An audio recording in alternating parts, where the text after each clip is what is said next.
Good morning friends. तर friends, नेहमीप्रमाणे मी सकाळी उठली, आवरलं आणि आज जिमचा व्लॉग करायचं ठरवलं. जिमला जाताना वॉर्मअप करून एक सेल्फी घेतला स्वतःचा प्रोग्रेस रेकॉर्ड करायला.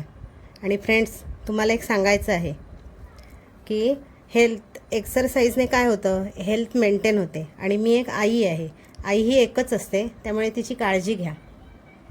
आज आपण समजून घेणार आहोत फंक्शनल डे म्हणजे काय. तर अनेक स्नायू एकत्र काम करत असल्यामुळे कार्यात्मक प्रशिक्षण वेळेच्या दृष्टीने कार्यक्षम पद्धतीने एकूण ताकद, शक्ती आणि सहनशक्ती सुधारते. आता मी हे काय करते, हाय नीज हाय इंटेन्सिटी फॉर्म आणि थोड्या वेळाने मी करणार आहे लो इंटेन्सिटी हाय नीज फॉर्म. जिममधील कार्यात्मक व्यायाम तुमच्या शरीराला वास्तविक जीवनातील क्रियाकलापांसाठी प्रशिक्षित करतात, ज्यामुळे दैनंदिन हालचाली सोप्या, सुरक्षित आणि अधिक कार्यक्षम होतात. प्रमुख सांध्यांभोवती स्नायू बळकट केल्याने त्याची स्थिरता आणि लवचिकता सुधारते.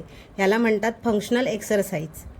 मसलची स्ट्रेंथ वाढवायची म्हणजे नक्की काय, तर व्यायामातील स्थिरता म्हणजे तुमच्या शरीराची गुरुत्वाकर्षण किंवा प्रतिकाराविरुद्ध योग्य संरेखन राखण्याची आणि हालचाली नियंत्रित करण्याची क्षमता.